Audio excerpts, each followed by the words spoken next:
बिस्मिल्लाहिर्रहमानिर्रहीम। अस्सलाम वालेकुम। Algorithm design and analysis series में आप सब स्टूडेंट्स को खुशामदीद। मैं हूं फ़ारूक तौसीफ़ और ये है लेक्चर नंबर 18। स्टूडेंट्स, हम एल्गोरिदम डिज़ाइन टेक्निक्स के बारे में पढ़ते आ रहे हैं। बहुत से लेक्चर से हमने डिफरेंट तरह के एल्गोरिदम की डिज़ाइन की टेक्निक्स देखी और एल्गोरिदम डिज़ाइन टेक्निक्स के बाद हर एक टेक्निक से रेलिवेंट कुछ एल्गोरिदम्स को हमने देखा और उस टेक्निक के अकॉर्डिंग इस एल्गोरिदम को सॉल्व करने की कोशिश की। तो डिफरेंट टेक्निक्स जो अभी तक हम डिस्कस कर चुके हैं वो डिवाइड एंड कंकर अप्रोच है, ग्रीडी मेथड है, डायनामिक प्रोग्रामिंग है, बैक ट्रैकिंग है। आपने प्रीवियस अगर लेक्चर्स देखे हैं तो आपने देखा होगा कि हर टेक्निक के रेलिवेंट कुछ ना कुछ हमने एग्जांपल्स लेके उन एग्जांपल्स को इनके जो भी रूल्स हैं, इनके जो भी कॉन्स्ट्रेंट्स हैं, इनकी जो भी लॉजिक है उसके अकॉर्डिंग ही हमने इनको सॉल्व किया। आज हम डिस्कस करने जा रहे हैं ब्रांच एंड बाउंडिंग के बारे में। ब्रांच एंड बाउंड एल्गोरिदम की डिज़ाइन की टेक्निक है, इसके बारे में डिस्कस करते हैं। So today's topic is branch and bound. Branch and bound is systematic method for solving optimization problem. बहुत से एल्गोरिदम्स हैं, बहुत सी डिज़ाइनिंग टेक्निक्स हैं जो कि ऑप्टिमाइजेशन प्रॉब्लम्स को सॉल्व करने के लिए यूज़ करते हैं, जिसमें हमारा पर्पज़ ये होता है कि हमने गोल तो अचीव करना होता है लेकिन ऑप्टिमाइजेशन के साथ ऐसा गोल अचीव करना होता है जो कि हमारे रिसोर्सेज का कम से कम यूज़ करे, जो रिसोर्सेज को एफिशिएंटली यूज़ करे और हमें एल्गोरिदम के जो किसी प्रॉब्लम एल्गोरिदम को यूज़ करते हुए जो प्रॉब्लम है उसका जो गोल है उसकी तरफ हमें लेके जाए। ठीक है। As you see the word branch and bound, आप देख रहे हैं इस पे दो वर्ड्स यूज़ हो रहे हैं, ब्रांच और बाउंड। और ब्रांच और बाउंड के अगर इनके मीनिंग्स देखें तो ब्रांच का मतलब है एक्सटेंड करना, कीप एक्सप्लोरिंग। ब्रांचिंग आपने देखा होगा जैसे ट्रीज़ में होती है कि हम एक नोड पे जाएं और उसके बाद इस नोड से आगे दो नोड्स निकल रही हैं, उस नोड से आगे दो नोड्स निकल रही हैं, उस नोड से आगे तीन नोड्स निकल रही हैं। तो हम आगे से आगे नोड से नोड हम एक्सटेंड करते जा रहे हैं, उनकी ब्रांचिंग बनाते जा रहे हैं। लेकिन कुछ उसमें ये भी होगा कि हम कुछ नोड्स को बाउंड करेंगे, एक्सक्लूड करेंगे, उनको निकाल देंगे, उनकी जो ब्रांचिंग प्रोसेस है, उनका जो एक्सप्लोरिंग प्रोसेस है उसको स्टॉप कर देंगे। ठीक है। अब हम देखेंगे नेक्स्ट स्लाइड्स में कि ब्रांचिंग किन की करनी है और बाउंडिंग किन की करनी है। ये वाला हम एक स्पेसिफिक क्राइटेरिया बनाएंगे, उसी की बेस पे हम ब्रांचिंग भी करेंगे और बाउंडिंग भी करेंगे। In this method a space tree is generated of all possible solution like in back tracking. जैसे बैक ट्रैकिंग होती थी इसी तरह से ब्रांच एंड बाउंड में भी हम एक स्पेस ट्री बना लेंगे। अपना जो कैंडिडेट सोल्यूशन है उनका एक स्पेस ट्री बना लेंगे जिसमें हम आप कह सकते हैं कि हमारे पार्शियल सोल्यूशंस होंगे। ठीक है। छोटे छोटे सोल्यूशंस होंगे जो कि मिल के हमें गोल की तरफ लेके जाएंगे। द पार्टीशनिंग और branching is done at each node in a tree. हम हर एक नोड पे ब्रांचिंग करेंगे, हर नोड को हम स्पेसिफिक आगे नोड्स पे एक्सपेंड करते जाएंगे। Then we compare nodes bound value with the value of best solution we get up to now। उसके बाद हम क्या करेंगे, उस नोड की जो वैल्यूज़ हैं उसकी जो आप वेट कह लें, उस वेट को कंपेयर करेंगे उसके साथ जो कि अभी तक हमें सोल्यूशन मिला है। हम क्या कर रहे हैं, हम यहाँ पे अब कंपैरिजन कर रहे हैं।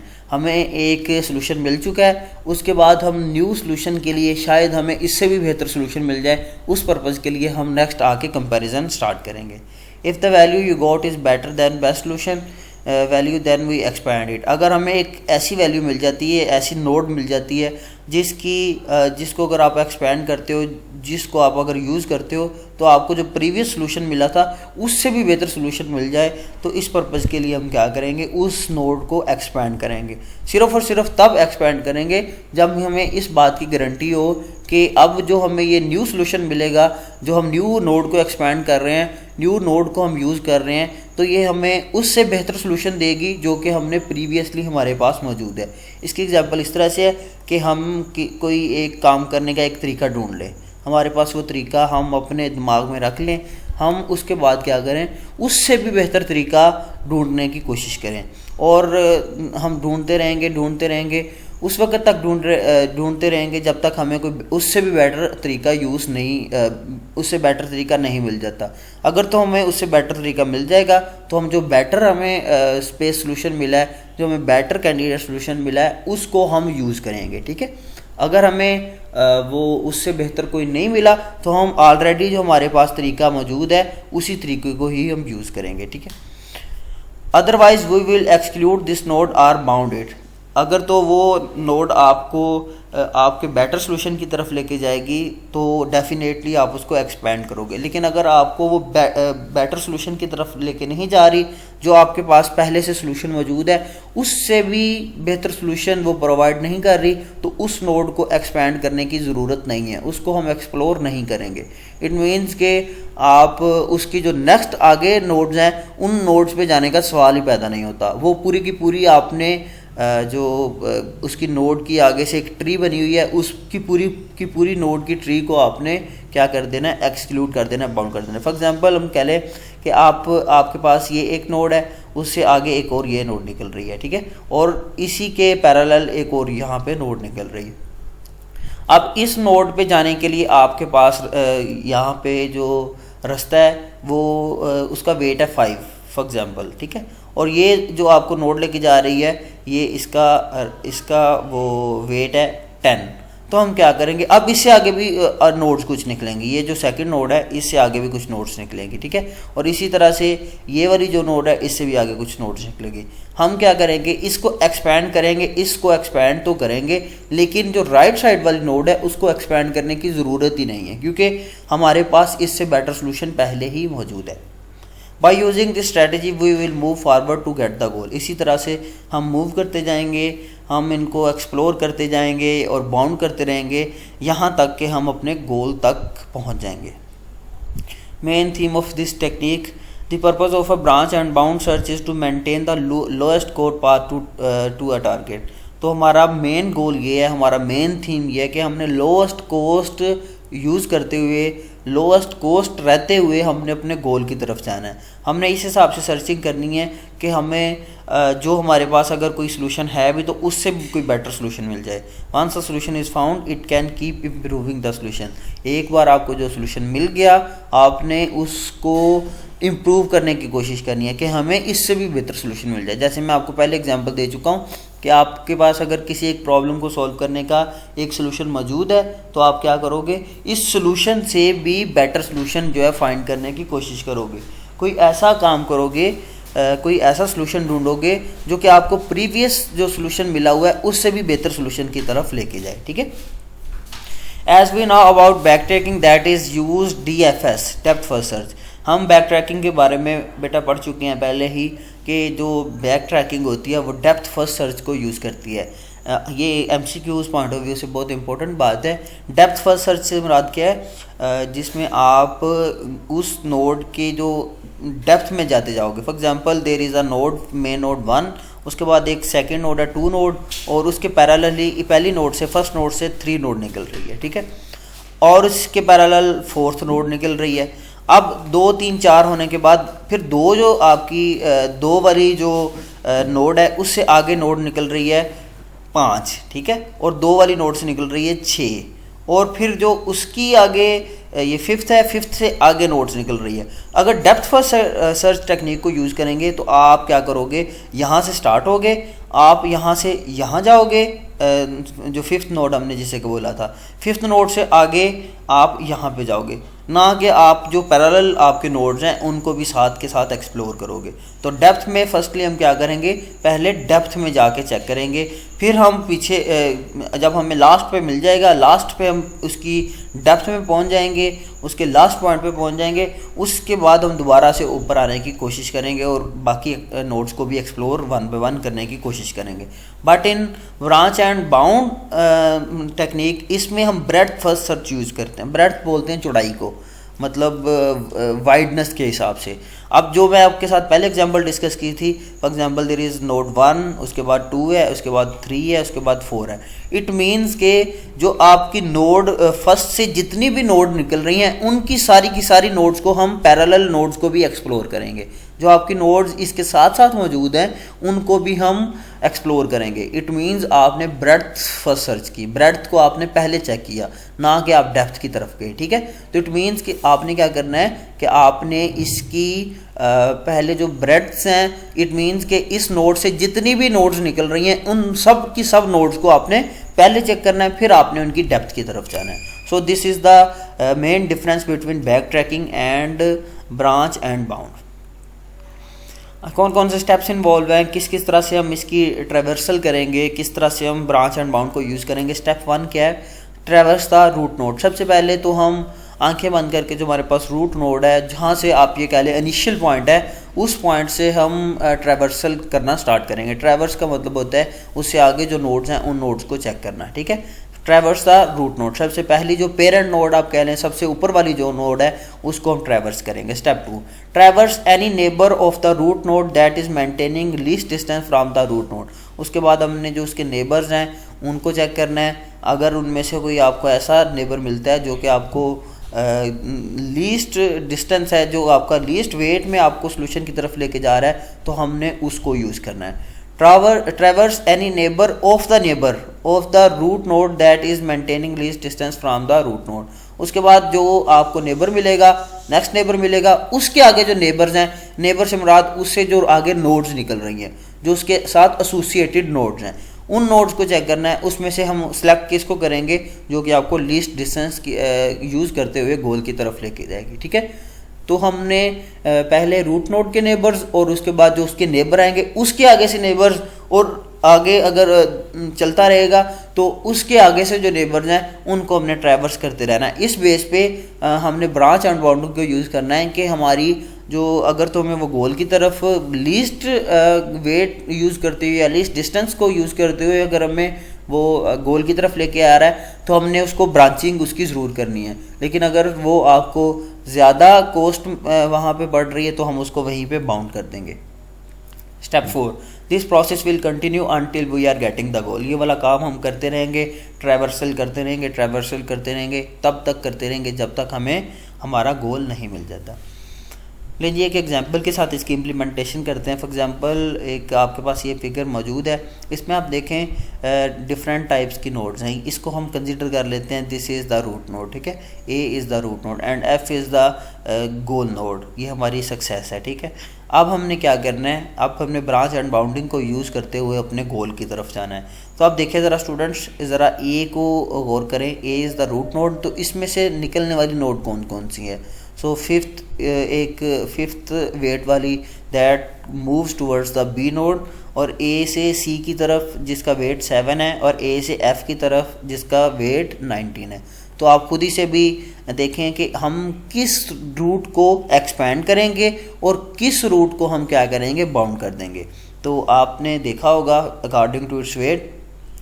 Step 1, consider the root node A as over root node. जैसे मैं आपको पहले बता चुका हूँ, ए को हमने रूट नोड मान लेना। फाइंड इट्स सक्सेसर, इसके सक्सेसर जो या इसके नेबर्स जो हैं वो कौन कौन से हैं। सक्सेसर जो इससे आगे रूट निकल रही हैं वो बी है, एफ है और सी है, जैसा कि आपकी ये इस स्लाइड पे लिखा हुआ है। Calculate the distance from the root node and push them according to least distance.